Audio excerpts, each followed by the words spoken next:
နောက်ထပ်တင်ဖို့ဆက်ပြီးတင်ပြပေးချင်ပါတယ်ဒါကတော့ဟုံးမလင်းမြို့နယ်ပဲနှုတ်ဆုပ်ကျွော်မှာရှိတဲ့ NUG ရဲ့အကောက်ကွန်စကန်ကိုတက်မတော်ကဘုံကျဲရှင်းလိုက်တဲ့အချိန်တွေပါဖြစ်စဉ်ကဖေဖော်ဝါရီလ22ရက်နေ့မွန်လွယ်3နိုင်ဝင်းကျင်ခန့်ကဟုံးမလင်းမြို့နယ်ပဲနှုတ်ဆုပ်ကျွော်မှာရှိတဲ့ NUG အကောက်ကွန်စကန်ဆိုတာကအဲ့ဒီနားမှာ NUG ကခွင့်ပြုထားတဲ့ရွှေမျိုးတွေရှိတယ်အဲ့ဒီနေရာကိုတက်ကဘုံကျဲလိုက်တာသူအဲ့မှာလာရတဲ့ဟာတွေကို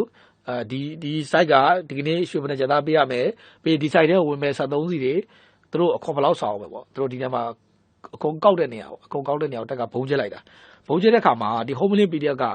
တက်ခွဲမှုအပါဝင်အယောက်20လောက်ကျွန်တော်တို့တည်ဆုံးသွားလို့သိရပါတယ်ကျွန်တော်ဒီညမှာအနေနဲ့ရမှာရှိတဲ့ကျွန်တော်တို့ရဲ့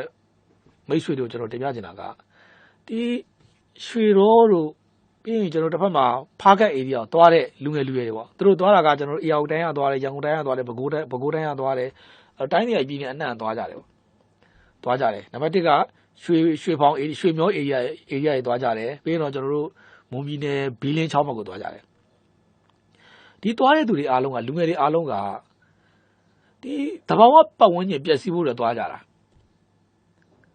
တဘာဝပတ်ဝန်းကျင်ကိုသွားဖျက်ဆီးကြတာသူတို့ဝင်ရတော့မှန်တယ်သွားသူတို့ကတော့မသိဘူးဗျာသွားပြီးအလုံးလုံးတယ်ပေါ့သို့တော်လည်းပဲသူတို့သွားတဲ့အရာကတဘာဝပတ်ဝန်းကျင်ကိုသွားဖျက်ဆီးကြတာနောက်တစ်ချက်ကဒီရဲ့ကျွန်တော်တို့အစာကွင်းဆက်အနေနဲ့ကလက်နက်ကင်အဖွဲ့တွေရဲ့နံပါတ်1ဝင်ငွေရသွားတယ်နံပါတ်2ကလူအင်အားရသွားတယ်ဒါကြောင့်ဒီလိုမျိုးခီးသွားတယ်ပေါ့မင်းပဲသွားမှလဲကျွန်တော်ဖားကတ်မှာဆိုလုံနေခင်ဗျာစစ်ထဲတာခေါ်ထည့်လိုက်တိုင်းပြည်ကာကွယ်တဲ့ထည့်လိုက်တစ်ဖက်မှာမင်းပဲသွားမှလဲကျွန်တော်ဟုံးမလင်းပါဗျကျွန်တော်ဘယ်ပါဗျကျွန်တော်ဘယ်နေရာပါဗျသူတို့သွားပြောတဲ့နေရာရွှေဖောင်နေပဲလုံနေစစ်ထဲတာခေါ်ထည့်လိုက်ဘာကြောင့်လဲဆိုတော့ဒီလူငယ်တွေကတစ်ဖက်ကိုရောက်သွားပြီဆိုရင်တောင်းချမ်းသူလည်းဖြစ်သွားနိုင်တယ်တောင်းချမ်းသူဖြစ်သွားဖို့သိကြသွားပြီအဲ့တော့ကိုယ့်ရဲ့နိုင်ငံထဲမှာရှိတယ်ကိုယ့်ရဲ့ကျွန်တော်နိုင်ငံထဲမှာရှိတယ်ကျွန်တော်တို့အင်အားစုတွေကျွန်တော်အဆုံးရှုံးမခံနိုင်နဲ့ရွှေဖောင်တွေသွားမဲ့ကျွန်တော်တို့လူငယ်တွေဆိုလဲလုံမနေနဲ့ကျွန်တော်တို့တက်မော်တွေကခေါ်ထည့်လိုက်ပြီးရင်ကျွန်တော်ဖားကန်သွားမဲ့လူငယ်တွေဆိုလဲကျွန်တော်တို့ဒီနိုင်ငံတော်ကာကွယ်ရေးတာခေါ်တာထည့်လိုက်ဗျာခေါ်တာထည့်လိုက်ဒါကြောင့်ဒီလိုမျိုးလူငယ်တွေပေါ့ဒီ KIA ဆိုရင်လည်းပဲဒီဖားကန်ကွယ်မှာဒီလိုရေမစေးသမားတွေကိုသူတို့အင်အားပြည့်စုစည်းတယ်တစ်ဖက်မှာဆိုလည်းပဲဒီ KNU ကလည်းဒီလိုမျိုးရွှေဖောင်မှာရှိတဲ့သူတွေကိုလူငယ်တွေကိုကျွန်တော်တို့အင်အားပြည့်စုစည်းတယ်အခြားသောလက်နက်ကိုင်အဖွဲ့ဒီလိုမျိုးတွေလုပ်နေကြတာအဲ့တော့ကိုယ့်ရဲ့နိုင်ငံတော်အင်အားအတွက်ဒီကျွန်တော်တို့လူငယ်တွေတစ်ဖက်ကိုရောက်မသွားဖို့အတွက်လုံနေမှာမှတ်ပုံနေစစ်လိုက်ဗျာဘယ်သွားမှလဲအဲ့လိုကပြောလို့အကုန်လုံးကခေါ်ထည့်လိုက်ဗျာခေါ်ထည့်လိုက်လက်ရှိလည်းကျွန်တော်တို့ဒီဟုံးမလင်းမျိုးနဲ့ပဲနှုတ်ဆုပ်ရွှေမော်ဧရိယာမှာဆိုလည်းပဲရွှေမော်တွေမနေဘူးပဲအများကြီးပဲကျွန်တော် Google Map ကကြည့်မြင်ရတယ်အဲ့မှာရှိတဲ့ဒီ NUG အုပ်စုတွေသူတို့ရဲ့ဒီလိုအပ်တဲ့အင်အားတွေပေါ့တနည်းအားဖြင့်တိုက်ခိုက်အင်အားတွေကိုဒီရွှေမော်တွေကပဲလူသစ်တွေကိုစုတာပဲ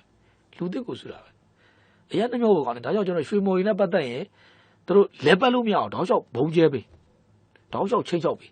ဒါဆိုရင်သူတို့မသွားရတော့ဘူးချွေးနေပြတဲ့မှာရှိတဲ့ကျွန်တော်ရွှေဖောင်တွေရှိတယ်လုံနေဗျာအဲ့မှာရှိတဲ့လူငယ်တွေအားလုံးခင်ဗျာတက်ထဲတာခေါ်တာထဲလိုက်တိုင်းပြည်ကာကွယ်တဲ့ခေါ်တာထဲလိုက်တိုင်းပြည်ညီနေကောင်ကသူပြန်ဆိုပြီးတော့ကျွန်တော်ပြန်ခိုင်းလို့ရတာပဲသူတို့ရဲ့ခံစား권တက်မလို့အပြည့်ပေးထားပြီးသားအဲ့လိုမှမဟုတ်ဒီ NUG အဖွဲ့တွေကအဲ့လိုမျိုးကျွန်တော်တို့လူတွေရနေကြတာဗျာလူတွေရနေကြတာလက်ရှိတော့ကျွန်တော်တို့ဒီတက်မလို့ကတော့ပဲနှုတ်ဆုပ်ရွာမှာရှိတဲ့အကြမ်းဖက်အုပ်စုတွေရဲ့ထောက်ဖို့ကျွန်တော်ပေါ့တစ်ဖက်ကလည်းထောက်ဖို့စကန်တစ်ဖက်ကလည်းကောက်ခိုင်စကန်ဒီနေရာဘုံကျပ်လိုက်တာအယောက်20လောက်တည်သွားတယ်